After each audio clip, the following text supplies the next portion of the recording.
হরে কৃষ্ণ ভক্ত সজ্জন, রাধে রাধে ভক্ত সজ্জন। এখন আমি আছি ভক্ত সজ্জন, এটা হলো বৃন্দাবন ধাম ভক্ত সজ্জন।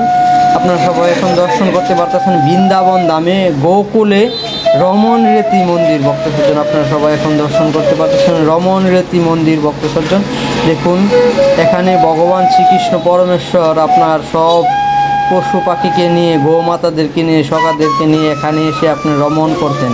দেখুন ভক্ত সজ্জন, শ্রীকৃষ্ণ ভগবান ভক্ত সজ্জন এখানে আরও আপনার দোলা খেলতেন। এখান থেকে একটি গান প্রচার হয়েছে, দোলা মাখো মাখরে এই নাবজের দোলা। ভক্ত সজ্জনে সেই মন্দির আপনাদেরকে নিয়ে যাব, দোলা যেখানে খেলে ভক্তরা। আর এই আপনারা যদি নতুন হয়ে থাকুন তাহলে আমার চ্যানেলটাকে অবশ্যই আপনার সাকসেস করুন আর শেয়ার করতে অবশ্যই বলবেন না ভক্ত সজ্জন। আমার সাথেই থাকুন। হরে কৃষ্ণ ভক্ত সজ্জন। এখানে হরিণ আছে, আপনারা হরিণ দর্শন করুন ভক্ত সজ্জন। এগুলি কোনো সাধারণ হরিণ নয় ভক্ত সজ্জন, বৃন্দাবন ধামে আপনার কোনোই সাধারণ নয় ভক্ত সজ্জন। পূর্ণ জন্মে অনেক সুকৃতির কারণে ভক্ত সজ্জন এখানে হরিণ হয়ে ভক্ত সজ্জন জন্মগ্রহণ করেছেন।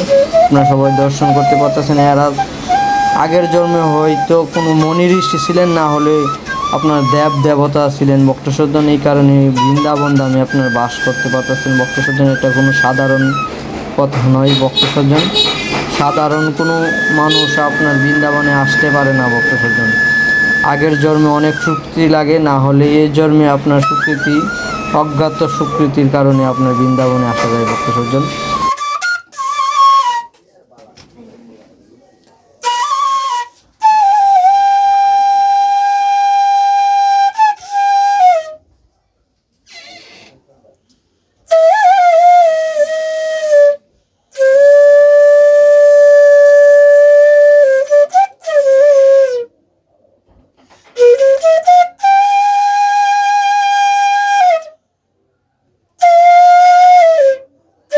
আপনাদেরকে নিয়ে এসেছি রমন রেতি মন্দিরে। এখানে অনেক হরিণ আছে।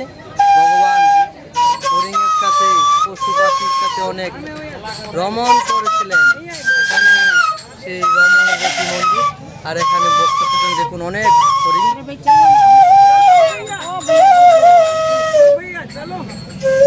বল এই সেই রমন রেতি মন্দির।